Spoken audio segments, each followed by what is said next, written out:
Welcome to the Real News Network. I'm Jessel Noor in Baltimore, a city where last year it was announced that in order to maintain its aging water system, it needed to hike water rates 42% over the next 3 years. Now the city is planning to pay a private contractor up to $500,000 to study how to improve its water infrastructure. Rudy Chow, director of the Department of Public Works, says he wants the benefits of private enterprise while maintaining the water system in public hands. Here's what he said. I want us to stay as a public agency with integrity and caring of the citizens, yet operate with the creativity, knowledge, and experience of a private sector to gain efficiency and know-how. In essence, what I'm asking for and want us to transform to is that I want the city to have the best of both worlds. We are not motivated by profit. Our vision is very clear, as I stated earlier, in the environment and the safe and well-being of our citizens. But activists warn this contract could lead to the private takeover of the water system and argue this could be disastrous for city residents. According to a recent report, events in Baltimore are part of a larger trend of not only growing privatization of public water, but cities actually spending money, millions of dollars, to buy back control of their water systems. This report, published by Corporate Accountability International, which is active in the campaign in Baltimore, is called Troubled Waters: Misleading Industry PR and the Case for Public Water. We're now joined from London by the report's author, Emanuele Lobina. He's principal lecturer at Public Services International Research Unit at the University of Greenwich in the UK. Thank you so much for joining us. Thank you. Thank you for having us. So Baltimore is considering a public-private partnership to address its water needs. And as you heard, the city says that it's not going to privatize its water. But you argue that this is really privatization by another name. Talk about what you mean. Well, precisely just that. In the water sector, public-private partnerships are simply a euphemism for privatization.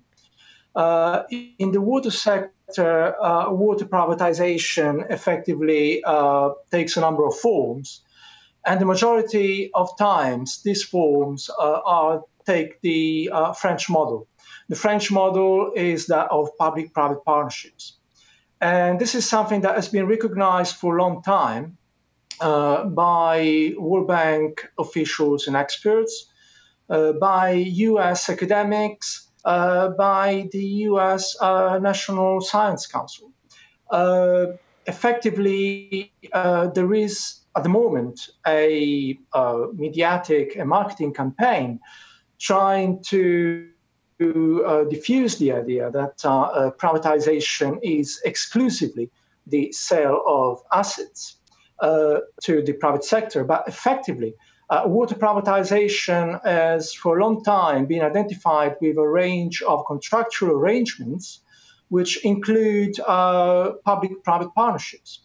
So, effectively what we are doing is to refer to the same things.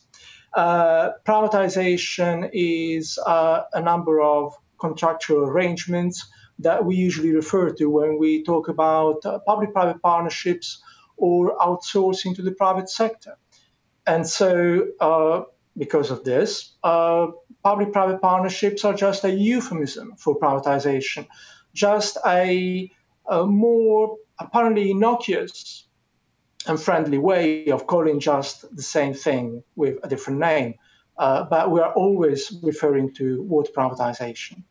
So we reached out to Veolia. It's one of the companies that's submitted a letter of interest for that $500,000 contract in Baltimore. And we asked them to respond to your report. They, not surprisingly, were critical of your report. And they said that their public-private partnership models are extremely successful.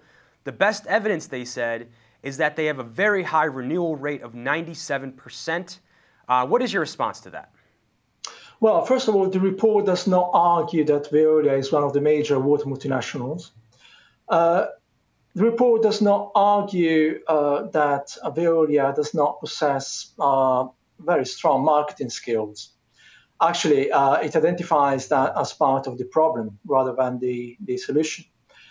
The the response to that statement is basically that there is a pattern in the private water industry. Does not only refer to Veolia, but sewers as well and other private water operators. Whereas the private water companies, the multinationals, have a number of ways of putting their interests, which are informed by profit maximization, over and above the interest of the communities they are supposed to serve. And they can do that because they have been in the industry for a long time. They know all the tricks of the game, whereas the local authorities who they are dealing with have, little and limited experience.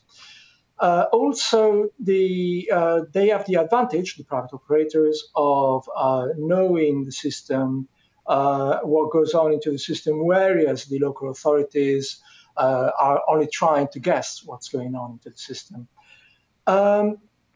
So as a result of that, and this pressure of profit maximization, which is strong, what we can see is that there are patterns of false promises of privatization, false promises of water PPPs, systematic problems with exceedingly high tariffs or failure to deliver on expected investments for the level of tariffs, a number of other problems.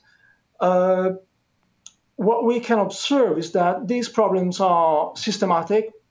There are patterns of problems that are so diffuse in so many different countries under so many different legal and regulatory systems that they cannot be just down to chance. This is, why we identify the cause of these problems into the profit maximization imperative of the private sector. Also, the fact is that in many cases, public authorities, local authorities who are not satisfied with the contracts they have signed and do not know what to do, do not know how to get out of those. I want to jump in real quick. Veolia also said that in 2014 and in 2013, only one community among 550 served did not renew with Veolia. Continue with your response. Yes. There is a rigidity that local authorities are faced with once they sign a public-private partnership contract. And for example, there are all sorts of pressures, and the private water industry knows what levers to use to exert that pressure. One of these pressures, for example, is the threat of multi-million compensation for damages in case the local authorities decide to terminate the contract. This is why, for example, in a number of cases in France, including in Paris. And it's important to again mention that this is a French company. It started in France, so it's important to bring up the situation that's currently unfolding in France. Yes, absolutely. I mean, what I would like to say first, however, is what happened in Paris, and then I would say that why that is symbolically powerful, I would say, very important. In Paris, which is the city where Veolia has its headquarters, and Veolia provided water services for 25 years. In 2009, the city of Paris decided to terminate the contract, not unilaterally, just waiting for the contract to expire naturally and not renew it. And the reason why they wanted to do that, they decided to do that, even if they were not satisfied with the performance of Veolia and Suez, who was serving the other half of the city. Both contracts were terminated, by the way, in the same way, just failing to renew the contract at its natural expiry. The reason why the city of Paris decided to put an end to the private contracts in this way was because they didn't want to go to court and face the risk of multi-million compensation. So this is just an illustration of how powerful this threat is of the potential litigation in case of unilateral termination. And also, this is, however, I would like to say that this is telling us that the example of Paris is symbolically powerful because Veolia, like Suez has, it's a headquarters in Paris, and B, they both have been providing water services to the city of Paris, one on the right bank of the River Seine, the other one on the left bank of the River Seine, for 25 years, after which the city decided to put an end to that unsatisfactory experience. This has also marked a very strong acceleration in what is the emergent global trend of remunicipalization. That wraps up the first part of our discussion with Emanuele Lobina about his new report, Troubled Waters, Misleading Industry PR, and the Case for Public Water. Go to therealnews.com for part 2 of this interview. Thank you so much for joining us.